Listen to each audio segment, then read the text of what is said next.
Hello all, myself Vedangi and I am a legal intern at Lexis and Company. So guys, my another topic for today's discussion is the case analysis of Navtej Singh Johar versus Union of India. So let's begin.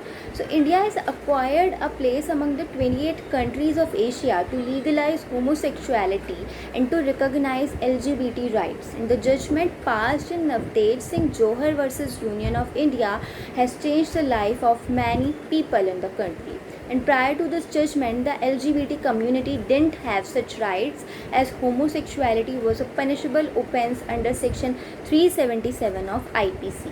Now let's talk about the facts of this case. So a writ petition was filed on 26th of April 2016 by Navtej Singh Johar, who was a dancer from the LGBT community along with four others, to challenge the constitutional validity of section 377 of the IPC, which criminalizes consensual sexual relationship between same-sex adults in private. And in the prayer, the petitioners prayed for the declaration of right to sexuality, right to sexual autonomy, and right to choice of a sexual partner, to be a part of right to life guaranteed by Article 21 of the Constitution. And it was also prayed by the petitioners to declare section 377 of the IPC as unconstitutional.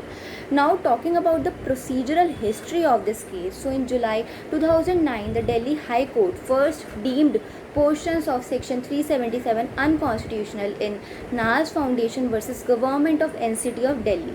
And various individuals and religious groups even challenged the judgment, and the Supreme Court overturned the Delhi High Court in 2013 in Suresh Kumar Kaushal versus Naz Foundation, saying that the matter and decision be left up to the Parliament.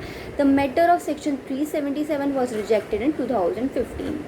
Now there were certain arguments that were raised by the respondents in this case. So first was that section 377 of IPC does not violate Article 14 of the Constitution, as it merely defines a particular offence and its punishment, and it's well within the power of the state to determine who should be regarded as a class for the purpose of the legislation. Second argument was that section 377 of the IPC does not violate Article 15 of the Constitution, as the said article prohibits discrimination based on religion, caste, gender, sex, and not specifically sexual orientation. Third argument was that persons indulging in unnatural sexual acts made punishable under section 377 of the IPC are more susceptible and cannot be extended to enable people to indulge in such offences.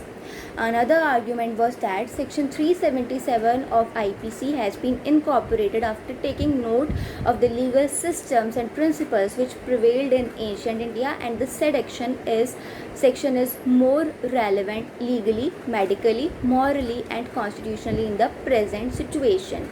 And decriminalization of section 377 of IPC will shamble the family system and affect the institution of the marriage.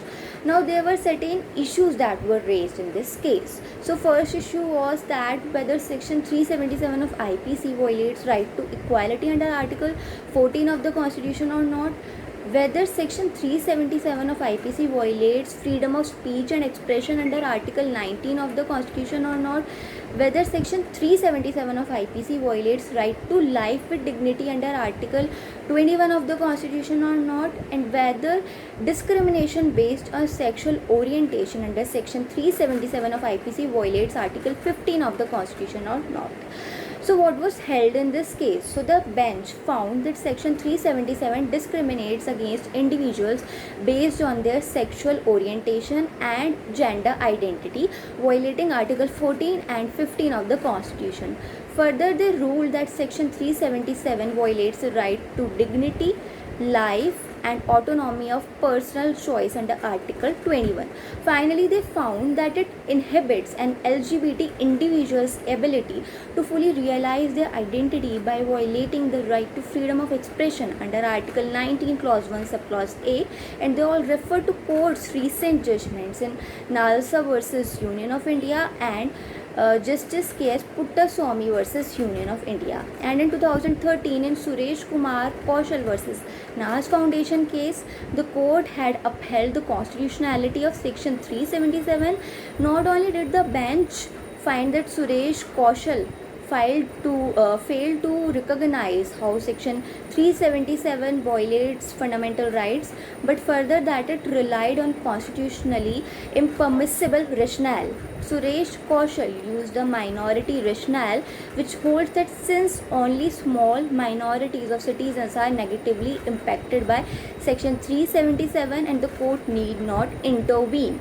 The Constitution guarantees all citizens independent of sexual orientation and their fundamental rights. The court is concerned with safeguarding constitutional morality, not popular morality.